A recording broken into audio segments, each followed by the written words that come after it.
Hello everyone. इस question में क्या गिवन दे रखा है, 3 blocks of mass 2 kg and 3 kg and 5 kg are placed in contact as shown in diagram. A horizontal force of 30 newton is applied on 2 kg block. Find the contact force between 2 kg and 3 kg block. Second part पूछा गया 3 kg and 5 kg block के बीच में contact force बताना है. तो कैसे solve करेंगे इस क्वेश्चन को देखते हैं. पहले चलिए समझते हैं. हमने बात करनी है यहाँ पे फर्स्ट पार्ट की. मैंने ये एक हॉरिजॉन्टल सरफेस मान लिया. इस हॉरिजॉन्टल सरफेस पे ये 3 ब्लॉक इस तरीके से प्रेजेंट है. ठीक है. अब देखिए यहाँ पे 2 kg का ब्लॉक,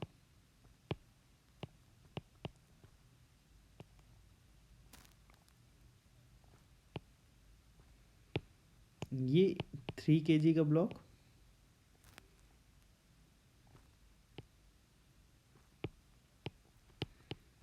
ये 4 kg का ब्लॉक. ठीक है. अब देखिए यहाँ पे इस पे एक 30 न्यूटन का फोर्स लग रहा है. ठीक है. अब देखिए ये समझिएगा, ये हमारा,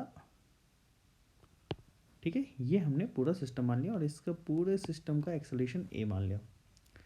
अब एक्सेलरेशन की वैल्यू कितनी होगी? एक्सेलरेशन की वैल्यू होती है F net external force divided by mass of system.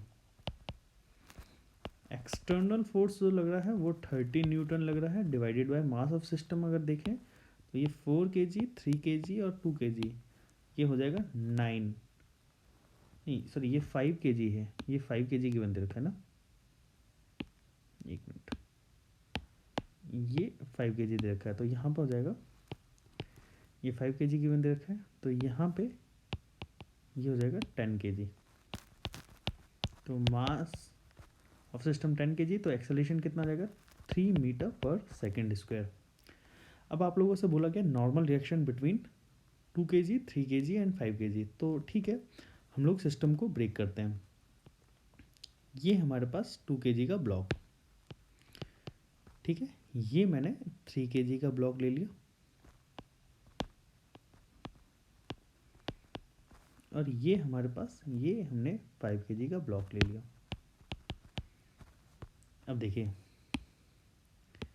यहाँ पे इस पे एक नॉर्मल रिएक्शन लगेगा, इस पे एक नॉर्मल रिएक्शन लगेगा. ठीक है. ये मैंने बोला N1, यहाँ पे N2 लग रहा होगा, यहाँ पे N2 लग रहा होगा. आप लोगों को ये बात ध्यान रखना है कि नॉर्मल रिएक्शन हमेशा बॉडी की तरफ लग रहा होता है. जैसे अगर मैं बात करूँ 2 kg वाले ब्लॉक के ऊपर नॉर्मल रिएक्शन लगाऊंगा तो इसे एरो इसकी तरफ होगा. 3 kg वाले ब्लॉक के ऊपर नॉर्मल लगाऊंगा तो ये एरो इसकी तरफ होगा. N2 नॉर्मल फोर्स इसकी तरफ होगा, ये N2 नॉर्मल फोर्स इसकी तरफ होगा. ठीक है ना. जिस बॉडी के ऊपर लगाना है नॉर्मल फोर्स वो उस बॉडी की तरफ लग रहा होगा. अच्छा, अब बात आती है यहाँ पे, ये 30 न्यूटन फोर्स इस 2 kg वाले ब्लॉक के ऊपर लग रहा था. ठीक है. अब हमें ये देखना है कि ये वाला ब्लॉक भी ए एक्सेलरेशन से इधर जा रहा होगा, ये वाला ब्लॉक भी ए एक्सेलरेशन से इधर जा रहा होगा और ये वाला ब्लॉक भी ए एक्सेलरेशन से इधर जा रहा होगा. तो मैं इन सभी को ब्रेक कर दिया मैंने इस तरीके से. ठीक है, ब्रेक कर दिया. अब देखिए, अब इस चीज़ को समझिएगा, N2 की वैल्यू, ये N2 जो है ये 5 kg वाले ब्लॉक को आगे की ओर एक्सेलरेट कर रहा है. तो N2 is equal to 5 into A. N2 is equal to 5 into A की वैल्यू हमारे पास कितनी दे रखी है 3 मीटर पर सेकेंड स्क्वायर. तो यहाँ पे मैंने 3 लगा दिया.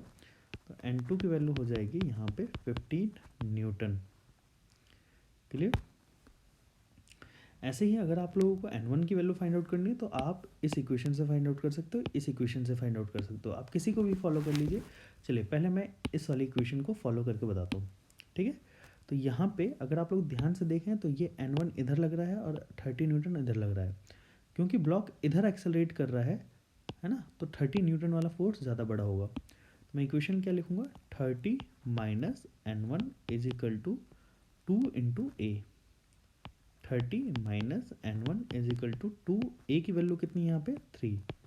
तो यहाँ पे 30 minus 6 that is equal to N1, that is 24 newton. N1 की वैल्यू कितनी आ रही है 24 न्यूटन. ये हमारे पास N1 की वैल्यू आ रही है. ठीक है. अब हम बात करेंगे इससे सॉल्व करना। ठीक है, आपको बस वैसे क्वेश्चन हमारा कंप्लीट हो चुका है ना। फर्स्ट पार्ट तो एटलीस्ट, हाँ दोनों ही पार्ट कंप्लीट हो चुके हैं, है ना।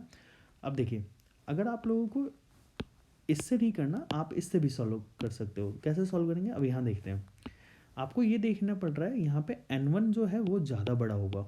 n1 ज़्यादा बड़ा क्यों होगा, क्योंकि n1 की वैल्यू ज़्यादा बड़ी होगी। क्यों, क्योंकि ये सिस्टम इधर एक्सेलरेट कर रहा है, 3 kg वाला ब्लॉक इधर एक्सेलरेट कर रहा है, n2 अपोज कर रहा है। तो इक्वेशन क्या लिखूंगा मैं, n1 minus n2 is equal to 3 into A. क्योंकि n2 की वैल्यू हमने पहले निकाल ली थी, तो ये n2 की वैल्यू यहाँ उठा के पुट कर सकते हो। तो n1 n2 की value 15 newton that is equal to 3a। ठीक है, ए की वैल्यू कितनी है यहाँ पे, ए की वैल्यू कितनी है यहाँ पे 3। तो n1 इक्वल टू 9 प्लस 15 आ जाएगा, और n1 की वैल्यू आ जाएगी 24 न्यूटन। तो अगर आप लोग ध्यान से देख पा रहे हो कि n1 की वैल्यू दोनों ही मेथड से सेम आ रहा है, क्योंकि नॉर्मल फोर्स की वैल्यू सेम है। ठीक है, तो आप किसी भी मेथड को फॉलो कर सकते हो बेटा। ठीक है, आई होप आप लोगों को ये क्वेश्चन समझ में आया होगा। तो आप लोग ये देखिए कि आपका आंसर आएगा फर्स्ट पार्ट का 2 और 3 kg। 2 और 3 kg के बीच में नॉर्मल फोर्स कौन सा लग रहा है, n1 और n1।